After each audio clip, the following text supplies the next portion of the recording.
नमस्ते। आज हम इंसान के सबसे जटिल, सबसे खूबसूरत और सच कहूं तो सबसे ज्यादा कंफ्यूज करने वाले इमोशन के बारे में बात करने वाले हैं।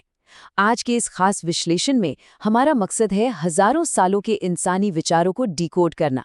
आज हम दुनिया भर के महान विचारकों, मनोवैज्ञानिकों और दार्शनिकों के विचारों को एक एक करके समझेंगे और देखेंगे कि कैसे समय के साथ इस खास भावना की परिभाषा बदलती रही है। चलिए सीधा मुद्दे पर आते हैं। प्यार आखिर है क्या? मतलब क्या ये सच में आत्माओं का मिलन है, या फिर बस हमारे दिमाग का कोई केमिकल रिएक्शन, या प्रकृति की कोई चाल? आज हम आध्यात्म की ऊंचाइयों से लेकर बायोलॉजी की बिल्कुल जमीनी हकीकत तक सब कुछ कवर करने वाले हैं। प्यार आखिर क्या है? इंसानियत के इतिहास का ये सबसे बड़ा रहस्य रहा है, और इसे सुलझाने के लिए हमें इतिहास में थोड़ा पीछे जाना होगा। तो सबसे पहले शुरुआत करते हैं हमारे आदर्शवादी विचारकों से, जिनका मानना था कि प्यार इंसान की आत्मा को ऊंचाइयों तक ले जाता है। हम चलते हैं प्राचीन ग्रीस की तरफ। वहां के उन विचारकों की बात करते हैं जिन्हें आप इतिहास का पहला रिलेशनशिप एक्सपर्ट्स भी मान सकते हैं। अब यहाँ जो सबसे दिलचस्प बात है वो ये है कि महान दार्शनिक प्लेटो ने इसे कैसे देखा। प्लेटो का बिल्कुल स्पष्ट मानना था कि प्यार सिर्फ दो शरीरों का आकर्षण हो ही नहीं सकता। उनके हिसाब से प्यार आत्मा को ऊंचा उठाने वाली चीज है, सिर्फ शरीर नहीं। जब कोई सच्चा प्रेम करता है तो वो अपनी कमियों से ऊपर उठता है और एक बेहतर इंसान बनता है। अब प्लेटो के बाद आते हैं उनकी ही स्टूडेंट अरस्तू। उन्होंने इस विचार को थोड़ा और प्रैक्टिकल बना दिया। अरस्तू के लिए सच्चा प्यार क्या था? बहुत ही सिंपल, बिना स्वार्थ के सामने वाले का भला चाहना, बस। मतलब बिना किसी लालच के जब आप किसी को उसकी खुशी के लिए चाहते हैं, जब किसी और की खुशी में आपको अपनी खुशी दिखने लगे, तो अरस्तू के नजरिए से वही सच्ची भावना है। इसमें कोई लेन देन नहीं है, ये पूरी तरह से सिर्फ देने का भाव है। लेकिन रुकिए, अब कहानी में आता है एक बड़ा ट्विस्ट। चलिए चलते हैं हमारे यथार्थवादी यानी रियलिस्ट विचारकों की तरफ, जिन्होंने इस पूरे कॉन्सेप्ट को बायोलॉजी और पागलपन से जोड़ दिया। 19वीं सदी तक आते आते नजरिया एकदम बदल गया। फ्रेडरिक नीचे को ही ले लीजिए, उनका नजरिया बहुत ही इंटेंस था। उनका साफ कहना था, प्यार में पागलपन और जुनून होता है। मतलब नीचे से कोई सुकून देने वाली चीज नहीं मानते थे। उनके लिए ये एक ऐसा तूफान था, एक ऐसी अनियंत्रित शक्ति थी जो इंसान से उसके तर्क और सोचने समझने की ताकत ही छीन लेती है। और ये चीज इन दो अलग अलग नजरियों के टकरार को बहुत ही शानदार तरीके से दिखाती है। सोचिए, एक तरफ अरस्तू का वो महान विचार है कि बिना स्वार्थ सामने वाले का भला चाहना, और ठीक उसके सामने आर्थर शोपेनहावर का एकदम कड़वा सच। शोपेनहावर का तो सीधा सा मानना था कि प्यार व्यार कुछ नहीं है, ये बस प्रकृति का एक खेल है और इसका इकलौता मकसद है रिप्रोडक्शन, यानी मानव प्रजाति को आगे बढ़ाना।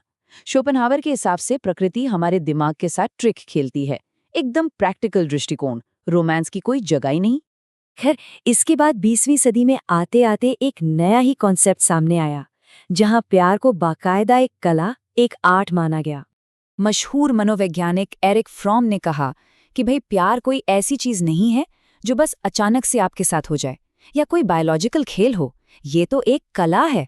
फ्रॉम की इस थियोरी को अगर हम डिकोड करें तो इसमें 3 मेन चीजें हैं: केयर, रिस्पेक्ट और रिस्पॉन्सिबिलिटी।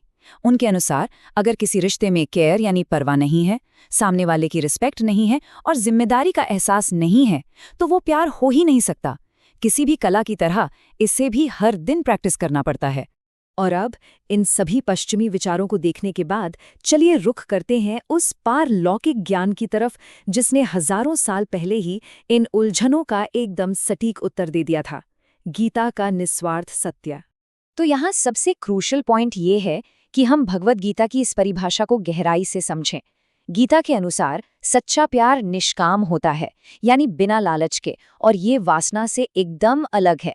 निष्काम का मतलब ही है बिना किसी स्वार्थ या फल की इच्छा के किसी से जुड़ना। जब आप इस अवस्था में होते हैं तो उसमें महज शारीरिक आकर्षण की कोई जगह नहीं होती।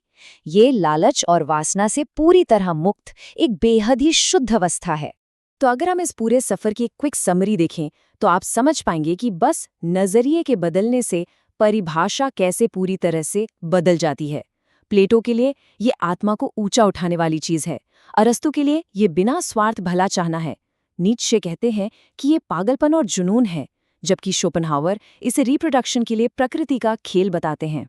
एरिक फ्रॉम इसे केयर, रिस्पेक्ट और रिस्पॉन्सिबिलिटी वाली कला मानते हैं, और अंत में वो वेद और गीता का वो परम सत्य कि सच्चा प्यार निष्काम है, बिना लालच का, वासना नहीं। तो अब इन सभी विचारों को खंगालने के बाद हमारे सामने एक बहुत ही बड़ा सवाल खड़ा होता है। आज की इस भाग-दौड़ भरी प्रैक्टिकल जिंदगी में आपको क्या लगता है, इनमें से कौन सी फिलॉसफी असल जिंदगी में सबसे ज्यादा सटीक बैठती है? क्या ये आत्मा का मिलन है, कोई बायोलॉजिकल ट्रिक है, या फिर हर दिन प्रैक्टिस की जाने वाली कोई कला? इस बारे में विचार जरूर कीजिएगा, क्योंकि इसका जवाब ही तय करेगा कि आप अपनी दुनिया और अपने रिश्तों को किस नजरिए से देखते हैं।